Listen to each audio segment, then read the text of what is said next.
Hello বন্ধুরা, আজকে আবার নিয়ে চলে এসেছি আবার একটা রেসিপি। তো আজকে বানিয়ে নিলাম খিচুড়ি। তো চলুন আমি কিভাবে খিচুড়িটা বানাই সেটা দেখাই। তো প্রথমে আমি গোবিন্দভোগ চাল দিয়ে দিয়েছি হাঁড়ির মধ্যে জল ফুটে নিস, তারপরে দিয়ে দিয়েছি। এইখানে আমি ডাল, মুগ ডাল আর তোমার মুসুর ডাল ভেজে নিয়েছি। আর এখানে নিয়েছি নানা রকম সবজি, আলু, কুমড়ো, গাজর, বিনস নিয়ে নিয়েছি।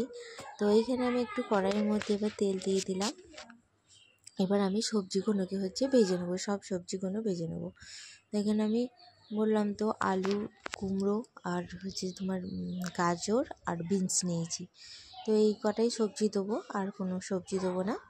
তো কুমড়োটা দিয়েছি মিষ্টি হবে, ওই জন্য কুমড়োটা দেওয়া হয়েছে। তো তারপরে এখানে আমি বাটির মধ্যে কাজু আর কিশমিশ ভিজিয়ে রেখেছি, যেহেতু খিচুড়িতে দেবো সেই জন্য খিচুড়িতে। আর এখানে ভাত ফুটে এসেছে। তো এবার ডালটাও দিয়ে দিয়েছি। এবার এর মধ্যে দিয়ে দেবো তোমার ওই সবজিগুলো। এখানে সব সবজিগুলো দিয়ে দেবো, একে একে সব সবজিগুলো হাঁড়ির মধ্যে দিয়ে দিচ্ছি। তো সব দেওয়া হয়ে গেছে। তো এবার আবার কড়াইতে মধ্যে তেল দেবো, দিয়ে এবার আমি কাজু কিশমিশগুলো ভেজে নেবো কড়াইতে। তো কাজু কিশমিশগুলো আমি এবার একটু ভেজে নিচ্ছি হালকা করে, একটু হালকা লাল লাল হলে এবার ভাজা হয়ে যেতেই আমি কাজু কিশমিশগুলোও দিয়ে দিলাম খিচুড়ির মধ্যে। তো এইখানে আমি এবার মশলা তৈরি করে নিচ্ছি। তো এইখানে আমি দিয়েছি আদা বাটা, আর দিয়েছি তোমার জিরে বাটা। আর এখানে দিলাম হলুদ গুঁড়ো, বেশ একটু কিছুটা পরিমাণ হলুদ গুঁড়ো, আর দিয়ে দিলাম লঙ্কা গুঁড়ো। এইখানে আমি কড়াইয়ের মধ্যে দিয়ে দিয়েছি তেল। এবার তেলের মধ্যে গোটা গরম মশলা, এলাচ, লবঙ্গ, দারুচিনি, শুকনো লঙ্কা ফোড়ন দিয়ে দিয়েছি। এবার ফোড়নটা দিয়ে দেওয়ার পর এবার আমি টমেটোগুলো দিয়ে দিলাম আর মশলাটা দিয়ে দিলাম। এবার আমি মশলাটা কষে নেবো।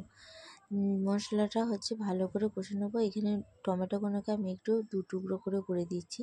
টমেটো তো গলতে বেশি সময় লাগবে না, টমেটো দিয়ে দিলে তাড়াতাড়ি হয়ে যাবে।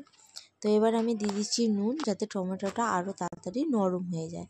তো মশলাটাকে এখানে ভালোভাবে কষিয়ে নিতে হবে। মশলা থেকে যখন তেল বার হয়ে আসবে, তারপর এবার দেখুন সব সেদ্ধ হয়ে গেছে। এবার আমি মশলাটা দিয়ে আর যে নেড়ে দিলাম। দেখুন পুরো তৈরি হয়ে গেছে খিচুড়ি। খিচুড়ির সাথে আমি রেখেছি আলু ভাজা, বেগুন ভাজা। তো খিচুড়িটা দারুণ টেস্ট হয়েছিল, আপনারাও বাড়িতে তৈরি করতে পারেন। আপনার ভালো লাগলে একটা লাইক অ্যান্ড সাবস্ক্রাইব করে দেবেন।